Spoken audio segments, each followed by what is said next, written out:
Picture this: shimmering turquoise waters, pristine white sand beaches, palm trees swaying gently in the breeze. This is, or at least was, French Polynesia. A collection of idyllic islands in the South Pacific that should be synonymous with tranquility and beauty. But beneath this postcard-perfect veneer lies a story that's considerably less relaxing. A story involving mushroom clouds, invisible poisons, and a government that really wishes everyone would just forget about it. For decades, while the world was distracted by Cold War theatrics and the space race, France was busy. They were conducting atmospheric and underground nuclear tests in this remote corner of the globe. Far from Paris, of course. The legacy of these tests isn't just a historical footnote, it's an ongoing crisis. It's about families grappling with mysterious illnesses, an environment scarred perhaps irreversibly, and a persistent nagging question. What exactly did France know? When did they know it? And what are they still trying to hide from the world, and from the very people whose lives they upended? The evidence and the suffering tell a very different story. So, how did France end up setting off nearly 200 nuclear explosions in paradise? It all started back in the 1960s. After losing its colonial testing grounds in Algeria, France needed a new spot for its nuclear ambitions. And where better than its remote Pacific territories? Specifically, Mururoa and Fangataufa atolls in French Polynesia. Between 1966 and 1996, a staggering 193 nuclear tests were conducted. The official line was, of course, national security. La force de frappe, the nuclear deterrent, was essential for France's sovereignty and global standing. The Polynesian people, however, were not really consulted on whether they wanted to be part of this exclusive and exceptionally dangerous club. The testing began with atmospheric explosions, 46 of them to be precise. Then, after international pressure mounted due to concerns about radioactive fallout, a concern France initially dismissed, they moved the party underground. From 1975 onwards, 147 underground tests were conducted, and all the while, they assured the local population and the world that everything was under control, perfectly safe, nothing to see here. So you set off nearly 200 nuclear bombs in a delicate island environment. What could possibly go wrong? Well, pretty much everything. The health and environmental fallout from France's Pacific tests has been devastating, and it's a crisis that continues to unfold. For the people living in French Polynesia, particularly those on islands closest to Mururoa and Fangataufa, the tests brought a wave of health problems. We're talking about increased rates of cancers, especially thyroid cancer, leukemia, and other radiation-linked diseases. The environmental damage is equally horrifying. Atmospheric tests spread radioactive particles far and wide, contaminating the air, water, and soil. Fish, a staple food source for the islanders, became carriers of radioactive isotopes. The underground tests, while supposedly contained, fractured the volcanic rock of the atolls. There are credible reports and scientific concerns that these atolls are now like Swiss cheese, slowly leaking radioactive material into the surrounding ocean. French authorities for many years stuck to a script of denial and minimization. The pristine image of paradise was cracking, revealing a much darker, irradiated reality beneath. Now let's talk about that 90,000 euros. It sounds almost comically small, doesn't it? In the grand scheme of national budgets, 90,000 euros is practically pocket change. Yet this relatively modest sum speaks volumes about the French government's attitude towards inconvenient truths and the people who try to uncover them. This wasn't money for victim compensation or environmental cleanup. This was money allegedly spent to counter, discredit, and suppress independent research into the impacts of its nuclear tests. Tactics reportedly included funding counter-studies designed to produce more favorable, read less alarming, results. It involved public relations campaigns aimed at discrediting critical voices, painting them as alarmist or unscientific.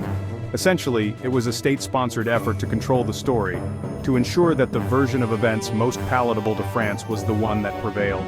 Instead of investing in comprehensive, transparent health studies for the affected populations, or robust, long-term environmental monitoring conducted by truly independent bodies, the priority was information control. Beyond the statistics, there are human beings, thousands of them, lives irrevocably changed by France's nuclear ambitions. Imagine growing up where the sky lit up with an unnatural dawn. parents, siblings, neighbors falling ill with cancers and other strange sicknesses. These are lived realities for many Polynesians. Their stories are essential to understanding the true cost of these tests. You might be thinking, okay, these tests happened a while ago. The last one was in 1996. Why is this still a big deal in 2025? Well, that's a fair question, if you happen to enjoy ignoring massive unresolved injustices. The first, and most obvious reason, is that radioactive contamination doesn't just pack up and leave when the testing stops.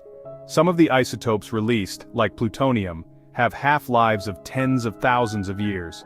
That means the atolls of Mururoa and Fangataufa and potentially the surrounding marine environment will remain dangerously radioactive for a time scale that makes human history look like a blink. Secondly, the health impacts are not confined to the past. Cancers can take decades to develop after exposure to radiation. So, people who were children or young adults during the testing period are still at risk, and their children may even face genetic consequences. The fight for proper healthcare, for comprehensive medical monitoring, and for fair compensation for victims is very much ongoing. Many feel abandoned by the French state, left to deal with the toxic legacy on their own. This isn't just history, it's a current public health crisis demanding attention. One of the most insidious aspects of nuclear testing is the invisible nature of the threat. You can't see radiation, you can't smell it, you can't taste it. Yet, it can be a silent killer, a persistent poison that seeps into the land, the water, and the very fabric of life. In the case of Mururoa and Fangataufa, the underground tests, while intended to contain the explosions, created a nightmarish scenario. The immense force of these blasts fractured the volcanic rock structures of the atolls, creating pathways for radioactive materials to escape into the ocean over time. We're talking about plutonium, cesium, strontium, a whole cocktail of nasty elements. The French government has long maintained that the atolls are stable and that any leakage is minimal and poses no significant threat. However, independent scientists and environmental groups have raised serious alarms. The long-term consequences for marine life and for human populations that depend on the ocean are potentially catastrophic and frankly not fully understood because of the lack of truly independent, long-term monitoring. So, while France was merrily detonating atomic bombs in the South Pacific for 30 years, what was the rest of the world doing? Well, mostly, not enough. There was condemnation, yes. Neighboring Pacific nations like New Zealand and Australia were particularly vocal in their opposition, even sending protest ships into the test zones. Activist groups like Greenpeace famously confronted the French military, leading to the shameful bombing of the Rainbow Warrior in Auckland Harbor in 1985 by French intelligence agents, an act of state-sponsored terrorism, let's not mince words, designed to silence protest. However, widespread, sustained international pressure that could have forced France to stop sooner was often muted. This was the Cold War, remember? Geopolitical alliances and strategic interest often trumped concerns about environmental contamination or the rights of indigenous populations in far-flung territories. France was, and is, a major global power, a permanent member of the UN Security Council.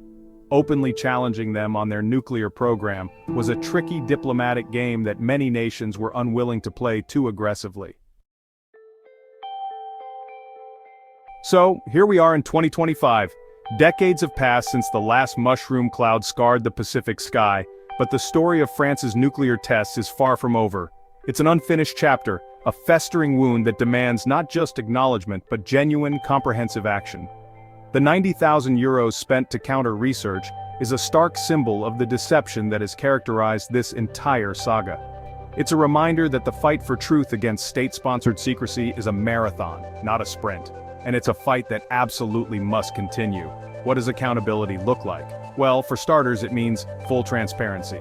France needs to open all its archives related to the nuclear tests. No more redacted documents, no more classified secrets that protect reputations rather than national security.